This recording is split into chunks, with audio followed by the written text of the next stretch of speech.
todos. De todas maneras, este mensaje se va a grabar y luego lo pondremos, supongo yo, que en el YouTube de la iglesia. Yo también lo usaré para ponerlo en mi canal. Y bueno, esperamos que este tiempo sea de bendición. Yo voy a hacer una corta oración, que ya la hermana ha orado, pero cortita. Señor, te damos las gracias por este día y esta nueva oportunidad que tenemos para escudriñar tu palabra. Pedimos que tú nos ilumines, que tú nos des entendimiento por medio del Espíritu y tú nos des revelación también de tu palabra, Señor, para que nosotros podamos afianzarnos en tu Evangelio, en este nuevo pacto, en este pacto que como se ha dicho y ha sido confirmado en tu sangre. Gracias, Señor, por este tiempo. Muy bien, hermanos. Yo voy a compartir hasta donde me dé tiempo. Voy a estar unos 30 minutos, no sé si algo más, si queréis algo más, pues un poquito más, pero no voy a tener prisas. Porque tenga tiempo corto no voy a tener ninguna prisa. Así que lo que dé, doy, ¿vale? Muy bien. Vamos a leer en primer lugar en Jeremías, que es el pasaje por excelencia. Luego también está en Hebreos, capítulo 8, también se repite los mismos pasajes. Y vamos a leer aquí en Jeremías capítulo 31, desde el versículo 31.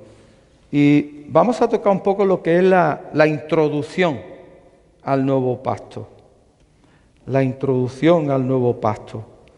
Y vamos a dar algunas definiciones según las Escrituras para que podamos, pues, de alguna manera ir entendiendo todo lo que abarca, en la medida de lo posible, lo que significa, y visto desde diferentes perspectivas, lo que es el nuevo pacto. Lógicamente vamos a tratar también del antiguo pacto y vamos a ver diferencias y contrastes. Bueno, vamos a leer Jeremías 31. Dice: He aquí que vienen días, dice Jehová, en los cuales haré nuevo pacto con la casa de Israel y con la casa de Judá. No como el pacto que hice con sus padres. No va a ser como ese pacto, sí, como el antiguo pacto. El día que tomé su mano para sacarlos de la tierra de Egipto, porque ellos invalidaron, no cumplieron mi pacto, aunque yo fui un marido para ellos, dice Jehová. Pero este es el pacto que haré con la casa de Israel después de aquellos días, dice Jehová. Daré mi ley en su mente y la escribiré en su corazón. Y yo seré a ellos por Dios y ellos me serán por pueblo. Y no enseñará más ninguno a su prójimo ni ninguno a su hermano, diciendo: conoce a Jehová, porque todos me conocerán, desde el más pequeño de ellos hasta el más grande, dice Jehová, porque perdonaré la maldad de ellos y no me acordaré más de su pecado. Bueno, esto, como estamos observando, es una palabra profética que Jeremías predice. Bien, lógicamente, estos versículos o este nuevo pacto del que se nos habla aquí no está solamente aquí en estos capítulos. Digamos que el nuevo pacto está profetizado desde el Génesis, desde los primeros versículos casi de la Biblia, en Adán y Eva, ¿vale? Ahí está profetizado. Luego está profetizado en Abraham, luego está profetizado en David, y así sucesivamente hasta que llega a su cumplimiento, el cumplimiento del tiempo, viene Cristo y Él abre el nuevo pacto en un momento concreto y determinado. ¿Cuándo se abre el nuevo pacto? ¿Cuándo comienza, según la Biblia, el nuevo pacto? Bueno, pues comienza justamente en el momento en que Jesús muere y resucita. ¿Vale? Hasta ahí la historia es del antiguo pacto. Aunque en los evangelios, pues ya Jesús está hablando, hay mensajes que Jesús apunta a, digamos, al mensaje del nuevo pacto, el mensaje que lo que es el evangelio de Jesucristo, ¿de acuerdo? Muy bien. Siempre y seguramente que hemos oído que Dios es un Dios de pactos, ¿verdad? ¿Cuántas veces hemos oído esto? Bueno, Dios ha hecho muchos pactos con el hombre, pero esto tenemos que entenderlo en su significado más serio y según las Escrituras. Es decir, que Dios es verdaderamente un Dios de pacto, pero todos los pactos siempre y en la Escritura están iniciados por Dios. Dios es el autor de todos los pactos. El pacto adámico, el pacto abrahámico, el pacto con Noé, el pacto con David y el nuevo pacto. Es Dios quien inicia. Es decir, que muchas veces podemos oír por ahí a algunos decir, haz un pacto con Dios. ¿Perdona? Es Dios quien inicia los pactos. Y eso de hacer un pacto con Dios para que luego Dios, porque te dicen, tú haces este pacto, tú comprométete a esto, y Dios te va a bendecir, y Dios te va a prosperar, y si tú das esto y das aquello y das lo otro. Es decir, no. Eso en la Biblia no, en ningún lado está escrito en la Biblia, ni en ningún lado dice que el hombre es el iniciador o el autor de cualquier pacto con Dios. Vale. Eso es importante. Un pacto según la RAE, vamos a ir por parte, según el diccionario de la Real Academia Española, ¿vale? Para que nos entendamos, es un concierto tratado entre dos o más partes que se comprometen a cumplir lo estipulado. Sí, es un contrato, es un testamento, es una declaración escrita, en este caso, según el país, pues incluso certificada y firmada por notario, ¿verdad? Es un documento que tiene validez oficial, donde las partes se comprometen a cumplir el pacto, ¿vale? Si alguno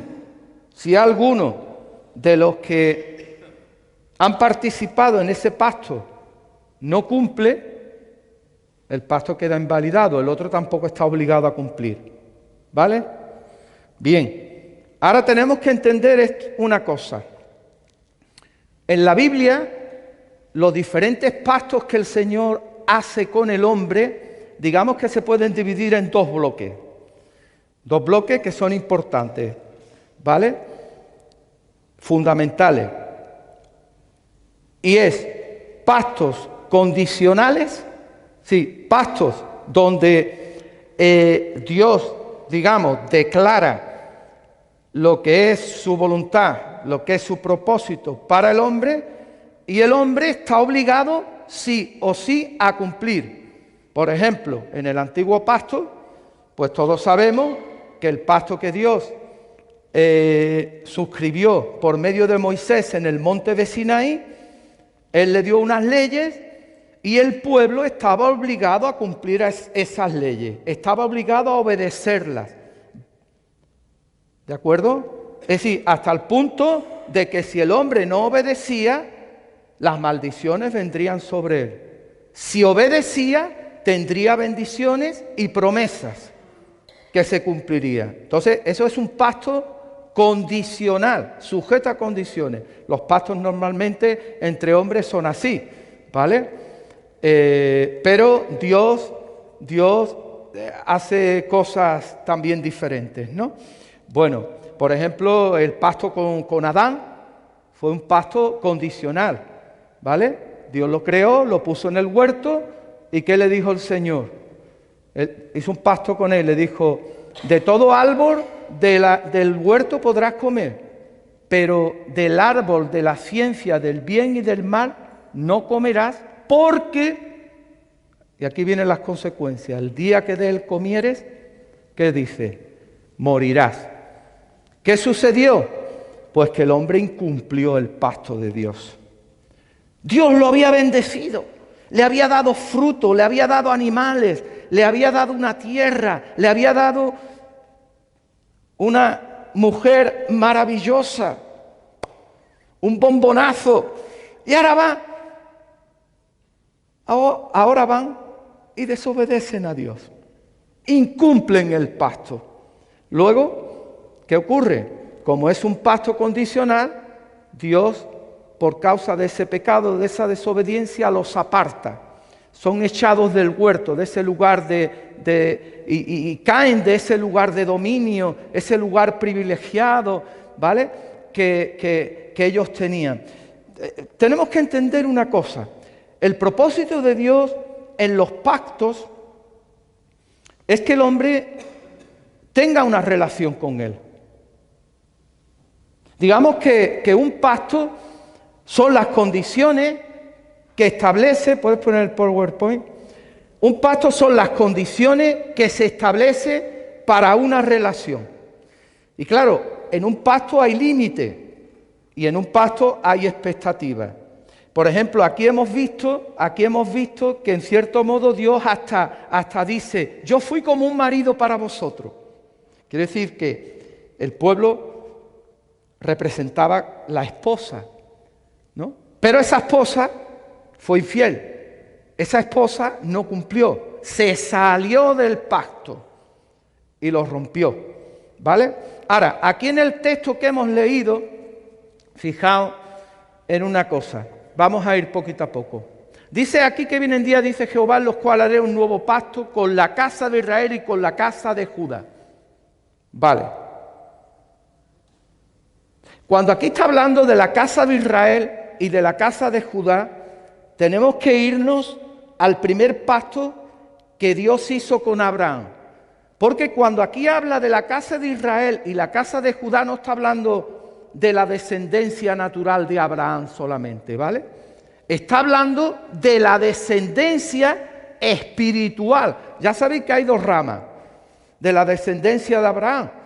Una es de la carne, ¿vale? Que es por Agar, que dice que representa al Sinaí, que es por la ley, ¿vale? Por ese hijo que él se adelantó a los planes de Dios y bueno, y cogió la sierva de Sarai y tuvo un hijo. Bueno, esa es una línea de descendencia.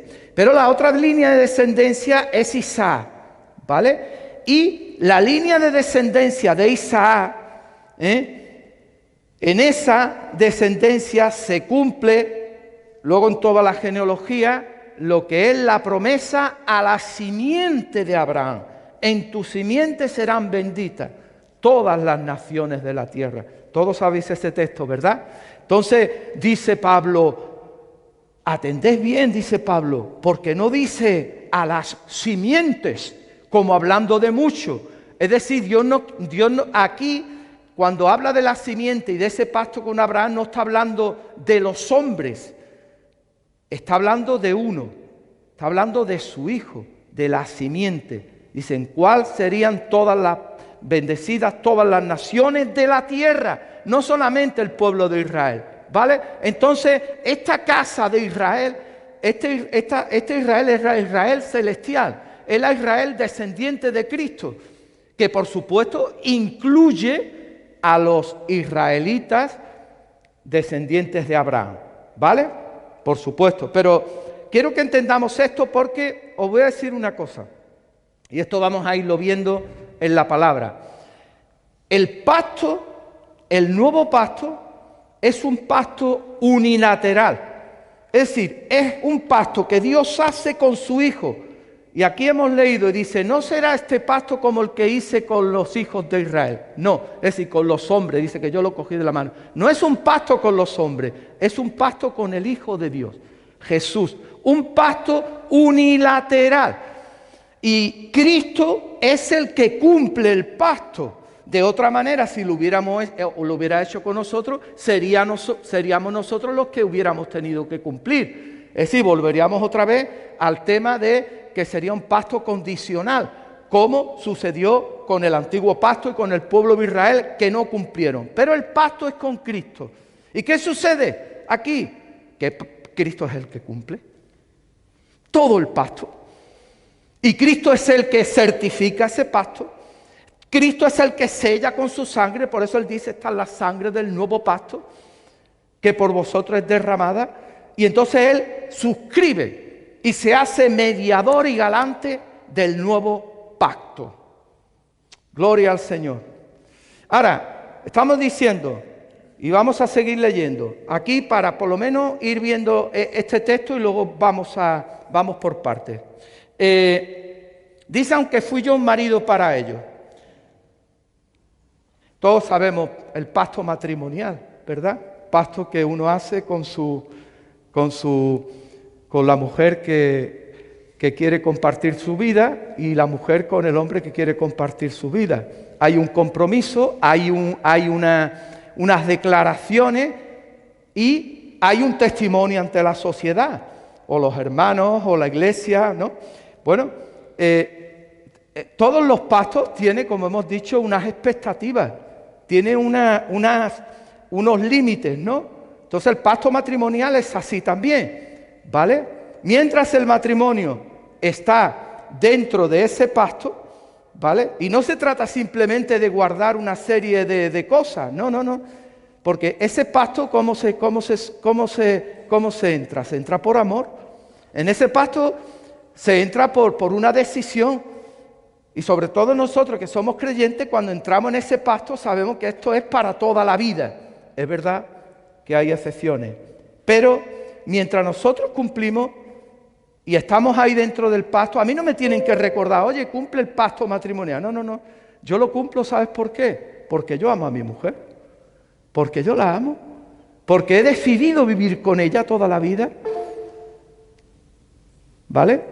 E igualmente pasa lo mismo con ella. Entonces a mí no se me ocurre pensar en otra mujer, como hizo el pueblo de Israel. Fornicar, ¿con qué? Con los ídolos, con otras naciones, apartándose del Señor, ¿vale? Pero bueno, esto vamos a ir poco a poco. Dice, pero este es el pacto que haré con la casa de Israel después de aquellos días, dice Jehová, daré su ley, daré mi ley en su mente y la escribiré en su corazón. Y yo seré a ellos por Dios y ellos me serán por pueblo. Bien, aquí vamos a ver una diferencia en el pasaje que ya nos dice el profeta entre el antiguo y el nuevo pacto, ¿vale? Ya vemos hay una diferencia. El antiguo pacto, el bloque, es decir, todo lo que es la ley antigua, el pacto que Dios hizo con Moisés, leemos en varios lugares de la Biblia que ese pacto está escrito, ¿dónde? En tablas de piedra, ¿vale? Tablas de piedra. Ese pacto se escribe también en pergaminos y bueno, tiene un montón de leyes, 613 mandamientos o 613 leyes, ¿vale? Los judíos no hacen diferencia de leyes, ¿vale? Nosotros a veces hacemos diferencia y eso lo vamos a explicar. Nosotros a veces hacemos diferencia entre los 10 mandamientos, ¿verdad?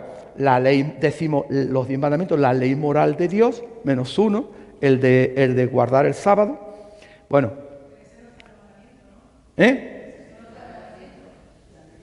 los mandamientos, guardar el día de reposo.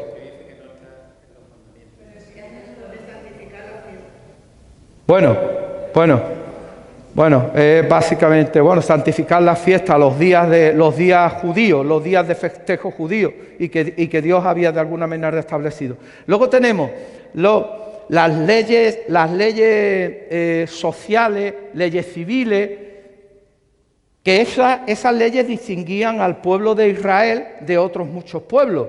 La verdad que eran leyes muy avanzadas para esa época, porque en esa época, otros pueblos eran unos cafres. Era la ley del más fuerte. Por lo menos Dios le dio unas leyes al pueblo, sociales, civiles, políticas, para regularlos, ¿vale? Y luego tenemos las leyes ceremoniales. Bueno, pues todo ese conjunto de leyes, los judíos la ven como ley, punto. Es decir, no hay una más importante que otra, ¿vale? Y la ley hay que cumplirla toda, los 613 mandamientos. Bien. Pero la diferencia es que estaban escritas exteriormente. ¿Y qué diferencia hace eso con el nuevo pacto?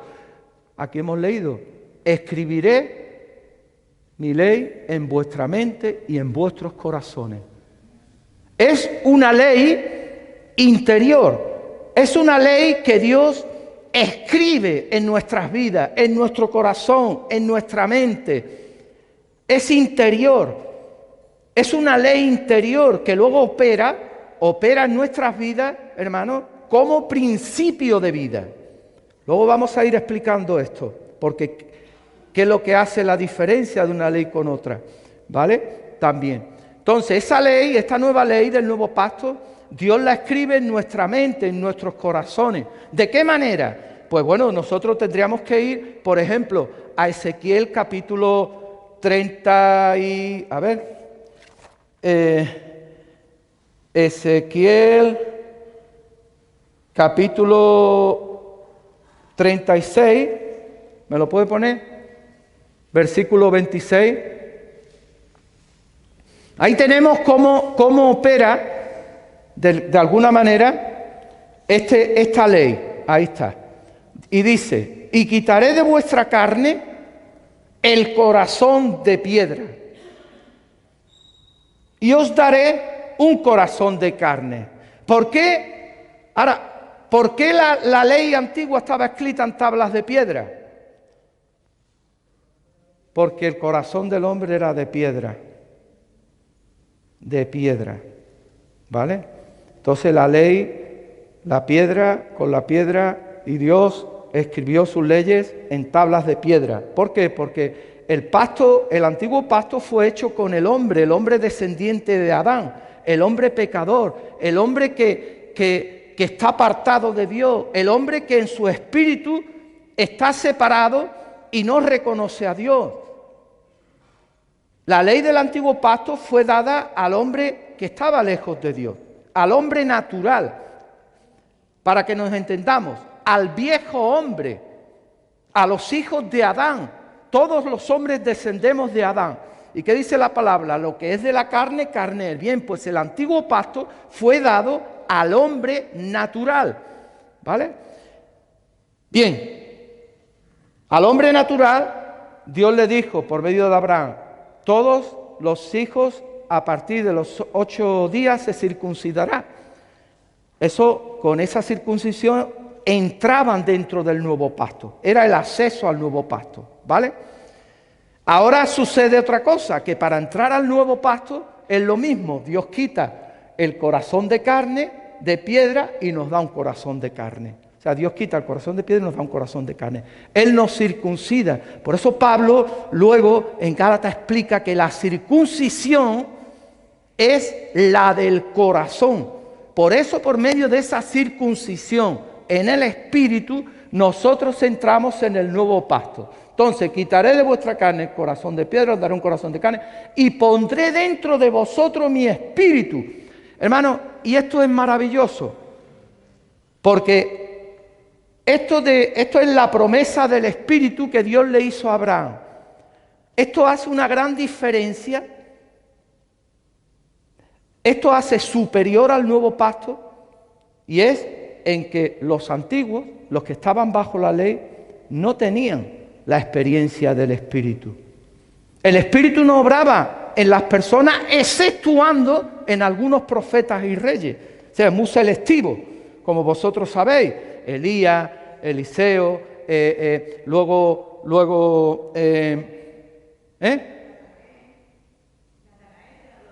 bueno, exactamente, David, en algunos Dios operaba, pero nosotros tenemos el privilegio, ¿vale?, que Dios pone su espíritu.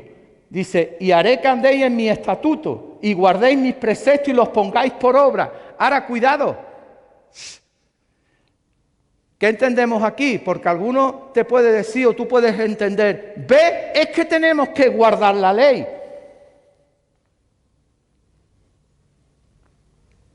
Es que tenemos que obedecer la ley.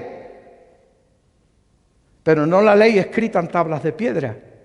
Ahí no nos lleva este pacto. Nos lleva la ley que Él ha puesto y ha escrito en nuestros corazones, que es la ley del Espíritu. Luego vamos a hablar de esto y lo explicaremos más adelante. Hoy no va a dar tiempo, pero hay mucho tema aquí que tratar. Bien, escribiré en vuestra mente, en vuestro corazón, y yo seré a ellos por Dios y ellos me serán por pueblo. ¿Vale? Qué maravilloso, hermano. Ya es una señal interna que nos define. Es decir, es que Dios, como ha prometido, Él habita en medio de nosotros. Él está en nosotros. Somos el templo.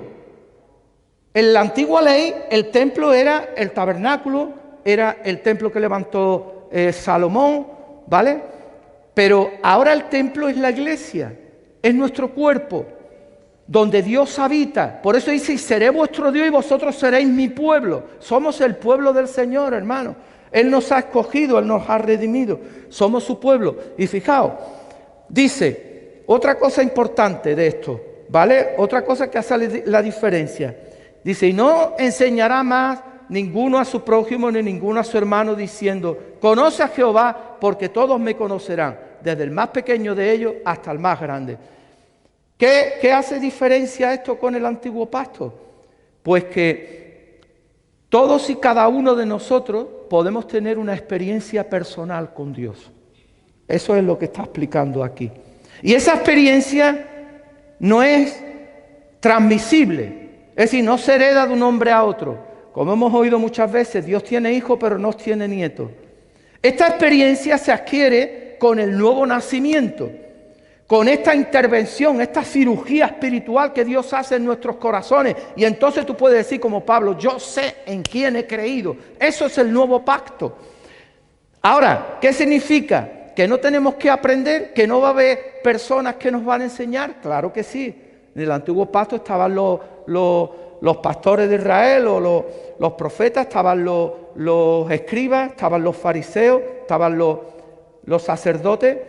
Dios ha establecido también en su iglesia ministerio para que seamos enseñados, para que aprendamos, ¿vale? Dios establece ancianos, pastores, personas con capacidad para enseñar, para transmitirnos lo que es la palabra de Dios. Eso es importante, pero es para ir creciendo, no para que tú tengas esa experiencia, tú la tienes personal, íntima. Cuando Dios te toca, cuando Dios llama a tu corazón y a tu vida, ¿vale? Entonces esto es lo que significa. Es conocer experimentalmente. Muy bien. Ahora, en el nuevo pacto, hermanos, hay grandes expectativas, porque es un pacto poderoso. Y en él se nos ha provisto todo lo necesario. Todo lo necesario. Fijaos, los creyentes dentro del nuevo pacto, tú estás en el nuevo pacto en Cristo, ya partimos de lo que Cristo ha cumplido y ha realizado. Es decir, el pacto es con Cristo y Él ha cumplido, y cuando Él fue crucificado, dijo las palabras, consumado es. Todo está acabado, todo está terminado, ya todo está hecho. Hay 4 cosas que se cumplen, ¿vale? Hay 4 cosas que tienen su cumplimiento. Y esto lo observamos a través de la Biblia, ¿no? Cumplimiento de las Escrituras. ¿Sí? Dios cumple su palabra. Las cosas que Él ha hablado, las cosas que Él ha dicho, se cumplen. En Cristo se cumple la Escritura. La palabra profética, a través de David, a través de Abraham, a través de los profetas. En Cristo se cumple el tiempo de Dios, el tiempo oportuno, hermano. Este es el tiempo oportuno para clamar a Dios. En Cristo se cumple el tiempo y eso está profetizado. Dice, cuando vino el cumplimiento del tiempo, Dios mandó a su Hijo, nacido bajo la ley. En el nuevo pacto se cumple las promesas de Dios. Viene el cumplimiento, promesas que no las tuvieron los antiguos. Ellos tuvieron promesas. Tuvieron promesas, sí, pero en algunos se cumplieron, en otros no. Si tú lees Hebreo lo verás. Pero aparte de todo esto, hermanos, las promesas que tenemos en el nuevo pacto son superiores a las del Antiguo Testamento. Pero como el cielo es más alto que la tierra, son superiores. Entonces hay cumplimiento de promesas. ¿Qué dice la Biblia? Porque todas las promesas en Cristo son sí y amén. ¿Qué dice en Efesios? Que Dios nos ha bendecido en Cristo con toda bendición espiritual en los lugares celestiales. Es decir, en nosotros se cumplen todas las promesas de la herencia del Señor. Entonces hay cumplimiento de promesas. Y en el nuevo pacto hay cumplimiento de la ley. Es decir, Cristo viene y cumple la ley mosaica, ¿vale?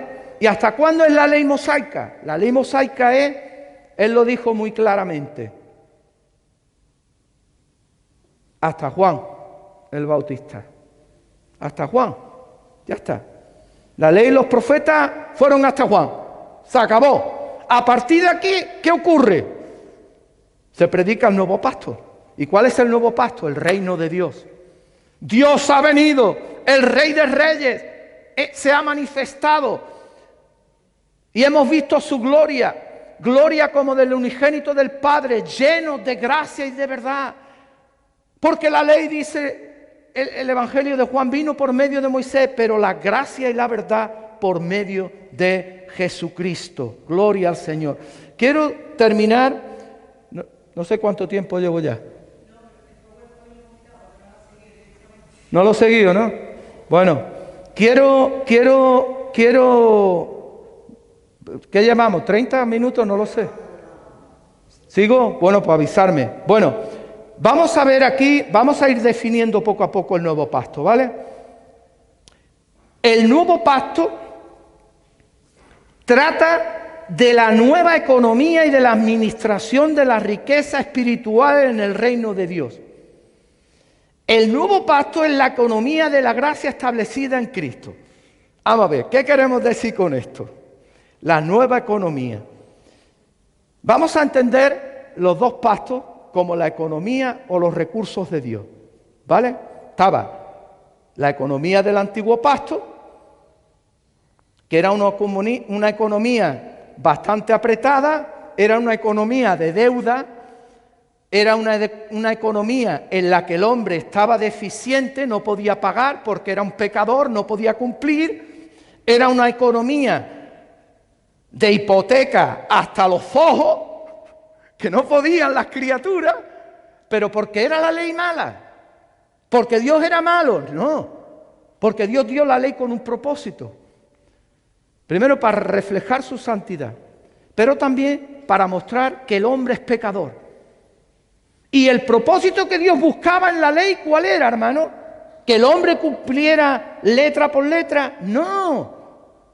Que el hombre reconociera que es un pecador y se volviera a la misericordia de Dios en fe, en confianza, como hizo Abraham y como hicieron otros muchos hombres. Pero fijaos, la economía del antiguo pacto, que tiene que ver con las promesas de Dios, dependiendo si obedecían o no obedecían. Si no obedecían, castigo. Si obedecían, bendiciones. Pero ¿cuáles eran las bendiciones? Yo os pregunto. Y contesto, no tenéis que decir nada. ¿Cuáles eran las promesas del antiguo pacto? Tu mujer va a tener muchos hijos y no va a ser estéril. Tus vacas van a criar mucho. Va a tener muchas ovejas. Va a tener mucho trigo. Mucha miel. Mucha leche, mucha tierra. Bueno, paz con otros pueblos, no ibas a tener guerra. Exactamente. Todo, fijaos que todos son promesas y bendiciones materiales. Eso era. Eso era lo que perseguía el pueblo de Israel, promesas y cumplimiento de cosas materiales. Pero fijaos, pasa una cosa, que hoy puede suceder que algunos creyentes, incluso en algunos sitios, siguen persiguiendo las cosas materiales. Es que si no hago esto, Dios no me va a bendecir. Es que si no lo hago lo otro, no me... Y hoy estaba escuchando a uno de alguien que había escrito, es que si tú no das al Señor, ya te lo gastarás en médico. Eso lo escuchaba yo hace muchos años, pero todavía se escucha. Vamos a ver, ¿quién le da a Dios para que Él luego le devuelva? Estamos volviendo, eso es volver a la antigua ley, es hacer una mezcla entre la ley antigua y el pacto nuevo, entre el antiguo pacto y el nuevo pacto. Entonces las bendiciones eran materiales. Pero había algunos creyentes, hermanos, que eran de fe, y tú lo lees eso en hebreo, como el creyente Abraham, que Dios le prometió una tierra, ¿verdad? Dios le dijo de heredar una tierra, de tener una descendencia natural también, además de la espiritual, de la simiente. Pero fijaos en un detalle, cuando Abraham llega a la tierra de Canaán, dice la Biblia en hebreo, dice que habitó la tierra como extranjero. Pero Abraham, ¿qué te pasa? Que has llegado a la tierra, a la promesa que Dios te ha dado, ¿por qué no la disfrutas? Pero Abraham era muy largo.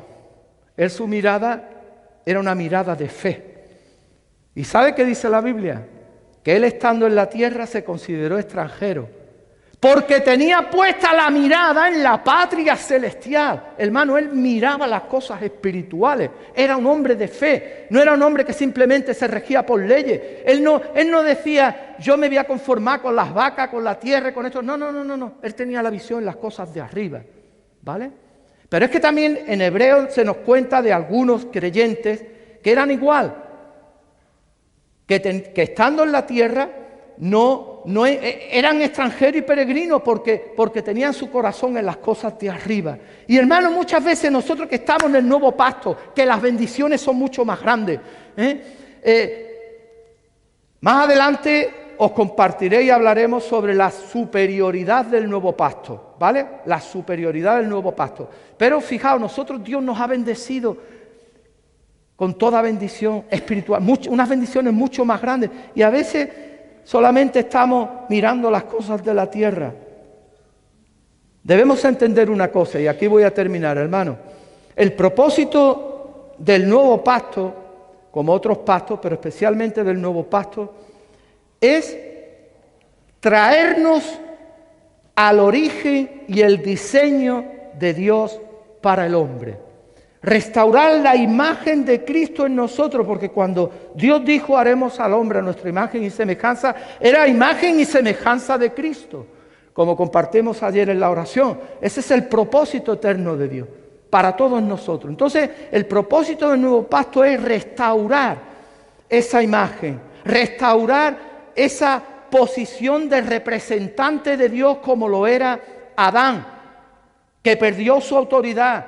Dejó de representar a Dios por causa del pecado. Dios quiere que le representemos, que tengamos dominio sobre el pecado, dominio sobre el enemigo pero solamente, mira, una de las cosas que Dios no le dijo al hombre, ¿tú sabes qué fue? Que tuviera dominio sobre los demás. Eso no. Dominio sobre los animales, dominio sobre otras cosas, pero no dominio sobre los demás. Entonces el propósito y plan eterno de Dios es, por medio del nuevo pacto, restaurarnos.